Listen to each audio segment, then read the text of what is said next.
ಮತ್ತೆ ನೈಟ್ ಅಮ್ಮವರು ನಿದ್ದೆನೇ ಮಾಡಿಲ್ಲಂತೆ. ಯಾರು ಈ ತಪ್ಪನ್ನು ಮಾಡಕ್ ಹೋಗ್ಬೇಡಿ, ಅವತ್ತಿಂದ ಅವತ್ತಿಗೆ ತೋರಿಸ್ಕೊಂಬಿಡಿ. ನಮ್ಮನೇಲಿ ಇರ್ತಕ್ಕಂಥ ನಿಮ್ಮನೇಲಿ ಇರ್ತಕ್ಕಂಥ ಎಲ್ಲರ ಮನೇಲಿ ಇರ್ತಕ್ಕಂಥ ಹೆಣ್ಮಕ್ಳು ಏನಾದರೂ ಖುಷಿಯಾಗಿದ್ರು ಅಂತ ಅಂದರೆ ಮನೆ ಪೂರ್ತಿ ಖುಷಿಯಾಗಿರುತ್ತೆ. ನೋಡಿ ಭಯ ಅನಿಸ್ತಿರ್ಬೋದಲ್ಲ, ಇದಕ್ಕೆ ನಮಗೆ ಹಳ್ಳಿ ಭಾಷೆನಲ್ಲಿ ನಾವು ಏನು ಹೇಳ್ತೀವಿ ಅಂತ ಅಂದರೆ ಒಣಕೆ ಮಂಡಿ ಹುಳ ಅಂತ ಏನೋ ಹೇಳ್ತಾರೆ.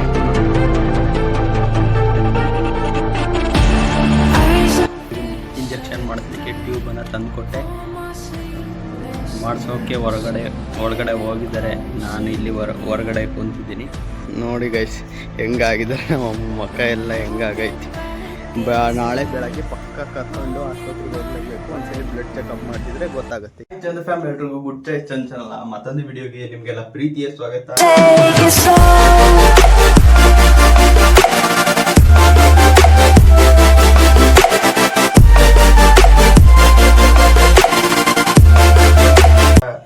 ಇವತ್ತು ಮಾರ್ನಿಂಗೇ ಈ ವ್ಲಾಗನ ಸ್ಟಾರ್ಟ್ ಮಾಡಿದ್ದೀನಿ. ನಿಜವಾಗ್ಲೂ ನನಗೆ ಏನು ಹೇಳ್ಬೇಕು ಏನು ಬಿಡಬೇಕು ಅಂತಲೇ ಗೊತ್ತಾಗ್ತಿಲ್ಲ. ನಿಜವಾಗ್ಲೂ ನೋಡ್ತಿದ್ದೀರಾ ಟೀಯನ್ನು ಮಾಡಲಿಕ್ಕೆ ಇಟ್ಟಿದ್ದೀನಿ. ಏಕೆ ಅಂತ ಅಂದರೆ ಅಮ್ಮವ್ರಿಗೆ ಎಸ್ಟರ್ಡೇ ವ್ಲಾಗ್ನಲ್ಲಿ ಸ್ವಲ್ಪ ನೋಡಿದ್ರಿ, ಚಳಿ ಜ್ವರ ಮೊನ್ನೆ ಬಂದಿದ್ವು ಅಂತ. ಇನ್ನೇನು ನಾಳೆ ಹೋಗೋಣ ಇಂಡಿಪೆಂಡೆನ್ಸ್ ಡೇ ದಿನ. ಮಧ್ಯಾಹ್ನವರೆಗೂ ಡಾಕ್ಟರ್ ಇರ್ಬೋದು ಅಂತ ಅಂದ್ಕೊಂಡು, ಬಟ್ ಡಾಕ್ಟರ್ ಮಧ್ಯಾಹ್ನ ಅಷ್ಟೊತ್ತಿಗೆ ಆಲ್ರೆಡಿ ಹೊರಟೋಗಿದ್ರು. ಮತ್ತೆ ತೋರ್ಸ್ಕೊಂಬಂದೆ, ಅದನ್ನು ಕೂಡ ಸಿಸ್ಟರ್ ಅವ್ರ ಹತ್ರ ಬಿಡಲಿಲ್ಲ. ನಾನು ಅದಕ್ಕೂ ಸುಮ್ಮನೆ ಬಿಡಲಿಲ್ಲ. ಅಮ್ಮ ಬಂದ ತಕ್ಷಣ ರೆಡಿಯಾಗಿ ಹೋಗೋಣ ಅಂತ ಸಿಸ್ಟರ್ ಹತ್ರ ಇಂಜೆಕ್ಷನ್ ಮಾಡಿಸ್ಕೊಂಬಂದಿದ್ದು ನೀವು ನೋಡಿದ್ರಿ. ಸ್ವಲ್ಪ ಆರಾಮಾಗಿತ್ತು ಗೈಸ್. ನಾನೇನೋ ಆಗುತ್ತೆ ಬಿಡು, ಸೋಮವಾರ ಎಲ್ಲ ಆಸ್ಪತ್ರೆಗಳು ತೆಗ್ದಿರ್ತವೆ, ಮೆಡಿಕಲ್ ಅಪೋಲೋ ಎಲ್ಲ ಕೂಡ ಇರ್ತವೆ, ಏನು ಬೇಕಾದ್ರೂ ತೊಗೊಂಡ್ಬರ್ಬೋದು ಆಸ್ಪತ್ರೆಯಲ್ಲಿ ತೋರಿಸಿ ಅಂತ ಮಾಡಿದ್ದೆ. ಬಟ್ ಆದರೆ ಅದಾಗಿದೆ ಬೇರೆ ಗೈಸ್. ಮತ್ತೆ ನೈಟ್ ಅಮ್ಮವರು ನಿದ್ದೆನೇ ಮಾಡಿಲ್ಲಂತೆ. ನಾನು ಕೆಲ್ಸಕ್ಕೆ ಹೋಗಿ ಬಂದು ಮತ್ತೆ ಇದೆಲ್ಲ ಮಾಡ್ತಾ ಸುಸ್ತಾಗಿ ಮತ್ತೆ ನೈಟ್ ಚನ್ನಗಿರಿ ಹೋಗ್ಬೇಕಾಗಿತ್ತು. ಅದೆಲ್ಲ ಹೋಗಿ ಬಂದು ಇದೆಲ್ಲ ಮಾಡಿ ಸುಸ್ತಾಗಿದ್ದು. ಸೊ ನಾನು ಸುಮ್ಮನೆ ಮಲ್ಕೊಂಡ್ಬಿಟ್ಟೆ ಗೈಸ್. ನನಗೆ ಗೊತ್ತಾಗಿಲ್ಲ. ಅಮ್ಮವರು ಮತ್ತೆ ನೈಟ್ ಎದ್ದುಬಿಟ್ಟು ಮಾತ್ರೆಗಳಿತ್ವಲ್ಲ ಅದನ್ನು ನುಂಗಿ ಜ್ವರವನ್ನು ತಡೆಯೋಕ್ಕಾಗದೆ ಮಾತ್ರೆಗಳೆಲ್ಲ ನುಂಗಿ ನೀರೆಲ್ಲ ಕುಡಿದು ಎಲ್ಲ ಒಬ್ಬರೇ ಸುಧಾರಿಸ್ಕೊಂಡಿದ್ದಾರೆ. ನಿದ್ದೆನೇ ನಿದ್ದೆನೇ ಮಾಡಿಲ್ಲಂತೆ. ಸೊ ಅದಕ್ಕೋಸ್ಕರ ಏನು ಮಾಡೋದು ಅಂತಲೇ ಅರ್ಥ ಆಗ್ತಿಲ್ಲ. ಸೊ ನಿಜವಾಗ್ಲೂ ಈ ಥರ ನೆಗ್ಲೆಕ್ಟ್ ಅಂತೂ ಮಾಡೋಕ್ಕೆ ಹೋಗ್ಬೇಡಿ. ಯಾವಾಗ ಒಂದು ಸ್ವಲ್ಪ ನಿಮಗೆ ಆರಾಮಿಲ್ಲ ಅನ್ನೋ ಫೀಲ್ ಆಗುತ್ತೆ, ನಿಮ್ಮ ಮನೆಯವರಿಗಾಗಿರ್ಬೋದು, ಅಪ್ಪ ಅಮ್ಮ ತಂಗಿ ತಮ್ಮ ಯಾರೇ ಆಗಿರ್ಬೋದು, ನಿಮ್ಮ ಮನೆಯಲ್ಲಿ ಈ ಥರ ಆಗೈತೆ ಅಂದ ತಕ್ಷಣ ಯಾರಾದರೂ ಒಬ್ಬರು ಡಾಕ್ಟರ್ನ ಕಾಣಿ. ಯಾಕೆ ಅಂತ ಅಂದರೆ ಯಾರೂ ಈ ತಪ್ಪನ್ನು ಮಾಡೋಕ್ಕೆ ಹೋಗ್ಬೇಡಿ. ಅವತ್ತಿಂದ ಅವತ್ತಿಗೆ ತೋರಿಸ್ಕೊಂಬಿಡಿ. ಅದು ಜಾಸ್ತಿ ಆಗೋದಿಲ್ಲ ಅಂತ ನನ್ನ ಭಾವನೆ ಇವಾಗ ಅರ್ಥ ಮಾಡ್ಕೊಂಡಿದ್ದೀನಿ. ಫಸ್ಟ್ ಏನಾರು ಆದ ತಕ್ಷಣ ಡಾಕ್ಟರ್ನ ಮೀಟ್ ಮಾಡಿ ಅಂತ ಹೇಳ್ತೀನಿ. ಓಕೆ ಗೈಸ್, ನಾವು ಇವಾಗ ಅಮ್ಮವರಿಗೆ ತಿಂಡಿಯನ್ನು ತಿನ್ನಿಸಿ ಅವಲಕ್ಕಿಯನ್ನು ಮಾಡೋಕ್ಕೆ ಅಜ್ಜಿಯವರಿಗೆ ಎಲ್ಲ ಹೆಚ್ಕೊಟ್ಟಿದ್ದೆ. ಅದಕ್ಕೋಸ್ಕರ ಎಲ್ಲ ನೀಟಾಗಿ ಬೇಗ ಒಗ್ಗರಣೆನ ಹಾಕಿದಾದ್ಮೇಲೆ ನಾವು ಅಪ್ಪಾಜಿ ನಾವು ಇವಾಗ ಬಂದ್ವಿ. ಅಮ್ಮನ ಕರ್ಕೊಂಬಂದಿಲ್ಲ, ಯಾಕೆ ಅಂತಂದ್ರೆ ಅವ್ರಿಗೆ ಆರಾಮಿಲ್ಲ ಅಂತ ನಿಮಗೆ ಗೊತ್ತು. ಸೊ ಅದಕ್ಕೋಸ್ಕರ ನಾನು ಅಪ್ಪಾಜಿ ಇಬ್ಬರೇ ಬಂದಿದ್ದೀವಿ. ಬೇಗ ಎಲ್ಲ ಕೆಲಸ ಮಾಡಿಕೊಂಡು ಹೋಗೋಣ. ಬೇಗ ಅಮ್ಮವರು ಆರಾಮಾಗಲಿ ಅಂತ ಬೇಗ ಕಾಮೆಂಟ್ ಬಾಕ್ಸಲ್ಲಿ ಕಮೆಂಟ್ ಹಾಕಿ. ಲಾಸ್ಟ್ ಟೈಮ್ ಅಜ್ಜಿಯವರಿಗೆ ಆ ಥರ ಹಾಕಿದ್ರಿ, ಬೇಗ ಆರಾಮಾಗಿತ್ತು. ಸೊ ನೋಡೋಣ ಗೈಸ್ ಹೇಗಾಗುತ್ತೆ ಅಂತ. ಮಾತ್ರೆಯನ್ನು ಟ್ಯಾಬ್ಲೆಟ್ ಎಲ್ಲ ತೊಗೊಂಡಿದ್ದಾರೆ. ಮಲ್ಕೊಳ್ಳಿ, ಬಂದ ತಕ್ಷಣ ಹಾಸ್ಪಿಟ್ಲಿಗೆ ಹೋಗೋಣ. ಇವತ್ತು ಭಾನುವಾರ ಆದರೂ ಸಿಸ್ಟರ್ ಅವರು ಇರ್ತೀವಿ ಅಂತ ಹೇಳಿದ್ರು. ಸೊ ಅದಕ್ಕೋಸ್ಕರ ಬಂದ ತಕ್ಷಣ ಆಸ್ಪತ್ರೆಗೆ ಹೋಗೋಣ, ಆರಾಮಾಗಿರು ಅಂತ ಹೇಳಿ ಬಂದಿದ್ದೀನಿ. ಓಕೆ, ಬೇಗ ಕೆಲಸ ಮಾಡಿಕೊಂಡು ಹೋಗೋಣ ಬನ್ನಿ. ನೋಡಿ ಗೈಸ್, ನಿಮಗೆ ಇವು ನೋಡಿ ಭಯ ಅನಿಸ್ತಿರ್ಬೋದಲ್ಲ, ಇದಕ್ಕೆ ನಮಗೆ ಹಳ್ಳಿ ಭಾಷೆನಲ್ಲಿ ನಾವು ಏನು ಹೇಳ್ತೀವಿ ಅಂತ ಅಂದರೆ ಒಣಕೆ ಮಂಡಿ ಹುಳ ಅಂತ ಏನೋ ಹೇಳ್ತಾರೆ. ನೋಡ್ತಿರ್ಬೋದು. ಇದು ಹೋದರೆ ಗುಂಪಲ್ಲೇ ಹೋಗೋದು ಗೈಸ್. ಎಲ್ಲೋದ್ರೂ ಗುಂಪಲ್ಲಿ ಗುಂಪು ಈ ಹೊಲಗಳಲ್ಲಿ ತೋಟಗಳಲ್ಲಿ ಹೋಗ್ತಾ ಇರ್ತವೆ. ಲೆಟ್ಸ್ ಗೋ, ಇವು ಬೇಗ ಕೆಲಸ ಮಾಡ್ಕೊಂಡು ಹೋಗೋಣ ಬನ್ನಿ ಗೈಸ್. ಇಲ್ಲೊಂದು ಗುಂಪು ಐತೆ ಮತ್ತು ಇದಾದಮೇಲೆ ನೋಡಿ ಇಲ್ಲೊಂದು ಗುಂಪು ಐತೆ. ನಾನು ಹೇಳ್ದ ಹಾಗೆ ಅವಾಗಲೇ ಹೇಳಿದ್ನಲ್ಲ, ಅದೇ ಥರ ಗೈಸ್ ಗುಂಪುನೇ ಈ ಒಣಕೆ ಮಂಡಿ ಹುಳ ಹೋಗೋದು. ನಿಮ್ಮ ಸೈಡ್ ಏನಂತ ಕರೀತಾರೆ ಅವಕ್ಕೆ ಅಂತ ಕಾಮೆಂಟ್ ಬಾಕ್ಸಲ್ಲಿ ಕಮೆಂಟ್ ಹಾಕಿ.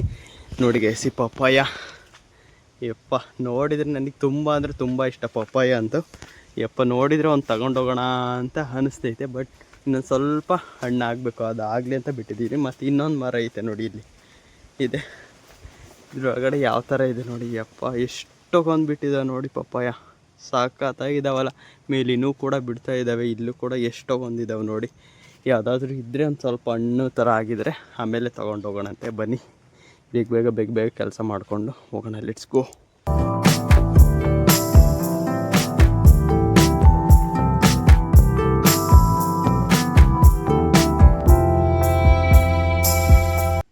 ನಾನು ಒಂದಂತೂ ಹೇಳಲಿಕ್ಕೆ ಇಷ್ಟಪಡ್ತೀನಿ, ಏನು ಅಂತ ಅಂದರೆ ನಮ್ಮ ಮನೆಯಲ್ಲಿ ಇರ್ತಕ್ಕಂಥ, ನಿಮ್ಮ ಮನೆಯಲ್ಲಿ ಇರ್ತಕ್ಕಂಥ, ಎಲ್ಲರ ಮನೇಲಿ ಇರ್ತಕ್ಕಂಥ ಹೆಣ್ಮಕ್ಳು ಏನಾದರೂ ಖುಷಿಯಾಗಿದ್ದರು ಅಂತ ಅಂದರೆ ಮನೆ ಪೂರ್ತಿ ಖುಷಿಯಾಗಿರುತ್ತೆ.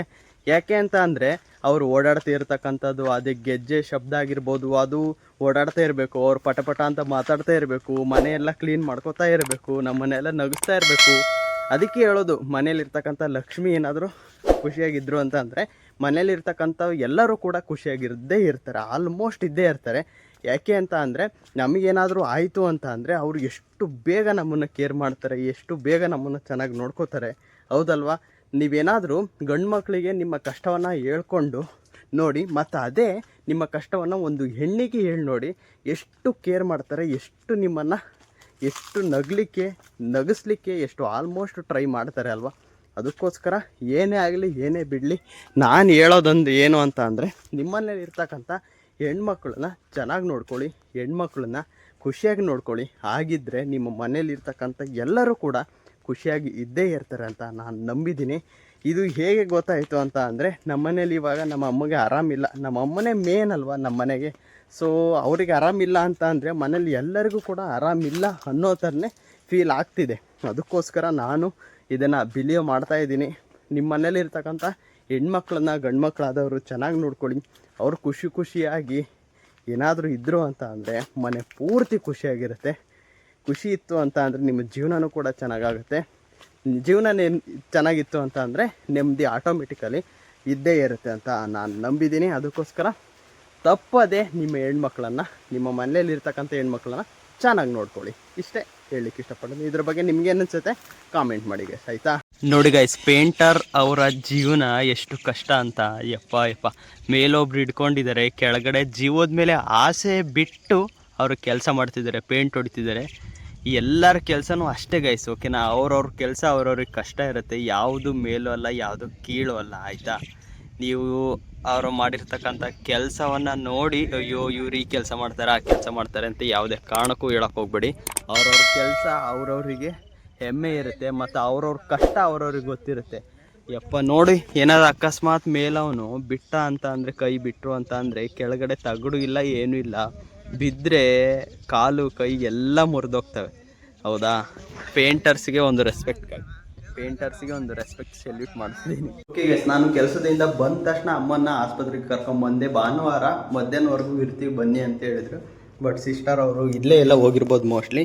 ನೋಡ್ತಿರ್ಬೋದು ಬೆಡ್ ವ್ಯವಸ್ಥೆ ಯಾವ ಥರ ಎಷ್ಟು ಚೆನ್ನಾಗಿ ಮಾಡಿದ್ದಾರೆ ಇವಾಗ. ಐ ಅಪ್ರಿಷಿಯೇಟ್ ಗೈಸ್, ನಿಜವಾಗ್ಲೂ ಚೆನ್ನಾಗಿ ಮಾಡಿದ್ದಾರೆ. ನಾವು ಹೋಗಿ ಸಣ್ಣವರಿದ್ದಾಗ ಬರಬೇಕಾದ್ರೆ ಇಲ್ಲೆಲ್ಲ ಹಾಕಿದ್ದಾರೆ, ಇಲ್ಲಿ ಸಾಲಿ ಕೂತ್ಕೋತಾ ಇದ್ವಿ. ಇಲ್ಲೆಲ್ಲ ಕೂತ್ಕೊಳಕ್ಕೆ ಸ್ಪೇಸ್ ಇತ್ತು, ಮತ್ತು ಇದ್ರೊಳಗಡೆ ಕೂತ್ಕೋತಾ ಇದ್ವಿ. ಇಲ್ಲೇನು ಮಾಡಿದ್ದಾರೆ ಇದ್ರೊಳಗಡೆ ಕೂತ್ಕೋತಾ ಇದ್ವಿ. ಆ ಕಡೆ ಕಟ್ಟೆ ಇದೆಯಲ್ಲ, ಅಲ್ಲಿ ಕೂತ್ಕೋತಾ ಇದ್ದಿದ್ದು ನಾವು. ಬಟ್ ಇವಾಗ ಇಲ್ಲೆಲ್ಲ ಚೇರ್ಗಳು ಹಾಕಿದ್ರೆ, ಇಲ್ಲೆಲ್ಲ ವ್ಯವಸ್ಥೆ ಚೆನ್ನಾಗಿ ಮಾಡಿದ್ದಾರೆ, ಆಯಿತಾ? ನೋಡ್ತಿರ್ಬೋದು ಎಷ್ಟು ನೀಟಾಗಿ ಇಟ್ಕೊಂಡಿದ್ದಾರೆ. ಬನ್ನಿ, ಇವಾಗ ಇಲ್ಲ ಇನ್ನೇನು ಮಾಡೋದು, ಇವತ್ತೊಂದು ದಿನ ಮಾತ್ರೆನ ನುಂಗಿ ನೋಡೋಣ. ನಾಳೆ ಬೆಳಗ್ಗೆ ಬೇಗನೆ ಹೋಗಬೇಕು, ಬ್ಲಡ್ ಚೆಕಪ್ ಆದರೂ ಮಾಡಿಸಿದ್ರೆ ಅಲ್ಲಿ ಏನಂತ ಬರುತ್ತೆ ಆಮೇಲೆ ನೋಡೋಣಂತೆ. ಯಾಕೆಂದರೆ ಮಾತ್ರೆ ನುಂಗಿದ ತಕ್ಷಣ ಆರಾಮಾಗ್ತಾರೆ, ಮತ್ತು ಮಾತ್ರೆ ಪವರ್ ಹೋದ ತಕ್ಷಣ ಮತ್ತೆ ಅದೇ ಥರ ನೈಟ್ ಮಲಗೇ ಇಲ್ಲ ಅಂತೆ ಅಲ್ಲಮ್ಮ. ನೋಡಿ ಗೈಸ್ ಹೆಂಗಾಗಿದ್ದಾರೆ ನಮ್ಮಮ್ಮ, ಮುಖ ಎಲ್ಲ ಹೆಂಗಾಗೈತಿ. ನಾಳೆ ಬೆಳಗ್ಗೆ ಪಕ್ಕ ಕರ್ಕೊಂಡು ಆಸ್ಪತ್ರೆಗೆ ಹೋಗಲೇಬೇಕು. ಒಂದ್ಸಲಿ ಬ್ಲಡ್ ಚೆಕಪ್ ಮಾಡಿಸಿದ್ರೆ ಗೊತ್ತಾಗುತ್ತೆ ಯಾಕೆ ಏನು ಅಂತ. ಚೆನ್ನಾಗಿದೆ ಚನ್ನಗಿರಿಯಲ್ಲಿ ಆಸ್ಪತ್ರೆ, ಪ್ರೈವೇಟ್ ಆಸ್ಪತ್ರೆ, ಅಲ್ಲಿಗೆ ಹೋಗೋಣಂತೆ. Let's go. ಇವಾಗ ಇನ್ನೇನು ಮಾಡೋದು, ಮಾತ್ರೆ ಇದ್ದಾವೆ ಮಾತ್ರೆ ಇದ್ದಾವಂತೆ. ಇವತ್ತೊಂದಿನ ಅಡ್ಜಸ್ಟ್ ಆಗಿ ಹೋಗೋಣ. ಇವತ್ತೊಂದು ರಾತ್ರಿ ನಿದ್ದೆ ಬಂದರೆ ಸಾಕು, ನಾಳೆ ಬೆಳಗ್ಗೆ ಹೋಗೋಣಂತ ಆಸ್ಪತ್ರೆ. ಲೆಟ್ಸ್ ಗೋ, ಹೋಗೋಣ ಬನ್ನಿ ಮನೆಗೆ. ಗೈಸ್, ನಾನು ಮತ್ತು ಅಮ್ಮ ಹೊರಗಡೆ ಹೋಗೋಣ ಅಂತ ಇನ್ನೇನು ಹೋಗ್ತಾ ಇದ್ವಿ. ಸಿಸ್ಟರ್ ಮೋಸ್ಟ್ಲಿ ಟಿಫನಿಗೆ ಹೋಗಿದ್ರು ಅಂತ ಅನಿಸುತ್ತೆ, ಅವರು ಕೂಡ ಒಳಗಡೆ ಬಂದರು. ಅದಕ್ಕೋಸ್ಕರ ಇವಾಗ ಅಮ್ಮವರಿಗೆ ಇಂಜೆಕ್ಷನ್ ಮಾಡಿಸ್ಲಿಕ್ಕೆ ಟ್ಯೂಬನ್ನು ತಂದುಕೊಟ್ಟೆ, ಮಾಡಿಸೋಕ್ಕೆ ಒಳಗಡೆ ಹೋಗಿದ್ದಾರೆ. ನಾನು ಇಲ್ಲಿ ಹೊರಗಡೆ ಕುಂತಿದ್ದೀನಿ. ಸೊ ಮಾಡಿಸ್ಕೊಂಡು ಬರಲಿ, ಇದಕ್ಕೇನಾದರೂ ಕಮ್ಮಿ ಆದರು ಅಂತ ಅಂದರೆ ಓಕೆ, ಇಲ್ಲ ಅಂತ ಅಂದರೆ ನಾಳೆ ಚನ್ನಗಿರಿಗೆ ಹೋಗಿ ಬಂದರೆ ಆಗುತ್ತೆ ಅಂತ ಅಂದ್ಕೊಂಡಿದ್ದೀನಿ. ಬನ್ನಿ ಗೈಸ್, ಏನು ಮಾಡೋಕ್ಕಾಗಲ್ಲ, ನೋಡೋಣ. ಆರಾಮ ಆದರೆ ಅಷ್ಟೇ ಸಾಕು ಅಂತ ಅಂದ್ಕೊಂಡಿದ್ದೀನಿ. ಎಲ್ಲ ಗಾಡಿಗೆ ಬಿಟ್ಟಿದ್ದು, ನೋಡೋಣ ಹೆಂಗಾಗುತ್ತೆ ಅಂತ. ಓಕೆ ಗೈಸ್, ಅಮ್ಮವರು ಇವಾಗ ತಾನೇ ಬೇಕಪ್ ಆಗಿ ಒಂದು ಸ್ವಲ್ಪ ಕುತ್ಕೊಂಡು ಮಾತಾಡ್ತಾ ಇದ್ದಾರೆ ಅಂತ ಅಂದರೆ ಒಂದು ಸ್ವಲ್ಪ ಆರಾಮಾಗಿದ್ದಾರೆ ಅಂತ ನನಗೆ ಸ್ವಲ್ಪ ಖುಷಿ ಆಗ್ತೈತೆ. ಏನಾದರೂ ಆಗಲಿ ಬಿಡಲಿ, that is not A matter. ನಾನು ನಾಳೆ ಕರ್ಕೊಂಡು ಹೋಗ್ತೀನಿ. ನಾಳೆ ಸೋಮವಾರ ಹಾಸ್ಪಿಟಲ್ಗೆ ಹೋಗಿ ಒಂದು ಸ್ವಲ್ಪ ಬ್ಲಡ್ ಚೆಕಪ್ ಮಾಡಿಸಿ ಏನು ಹೇಗಿದೆ ಏನಿಲ್ಲ, ಏನು ಮಾಡ್ಬೋದು, ಮಾತ್ರೆ ಮತ್ತು ಇಂಜೆಕ್ಷನನ್ನು ಮಾಡಿಸಿ ಮತ್ತೆ ನೋಡೋಣ ಮತ್ತೆ ಅಲ್ಲಿ ಏನು ಹೇಳ್ತಾರೆ ಅಂತ. ಇವಾಗನೇ ಇಲ್ಲಿಗೆ ಏನು ಮಾಡ್ತೀನಿ, ಇಷ್ಟ ಆದರೆ ಲೈಕ್ ಮಾಡಿ, ಶೇರ್ ಮಾಡಿ, ಸಬ್ಸ್ಕ್ರೈಬ್ ಮಾಡಿ. ಸೀನ್ ನೆಕ್ಸ್ಟ್ ನಾಳೆ. Thank you so much for watching. Lots of love. ಇವತ್ತು ಮಾಡಿರ್ತಕ್ಕಂಥ ಲಾಗಿಂದು ಕೂಡ ಚೆನ್ನಾಗಿದೆ. ಇನ್ನೊಂದು ವ್ಲಾಗ್ ಮಾಡಿದ್ವಿ ಇವತ್ತೇ, ಅದು ನಾಳೆ ಬರುತ್ತೆ ಅಂತ ನೋಡಿ ಅಂತ ಹೇಳ್ತಾ ಇವಾಗನೇ ಇಲ್ಲಿಗೆ ಮಾಡ್ತೀನಿ. Take care, bye bye guys. Like, share, subscribe ಮಾಡಿ guys. Take care, bye by.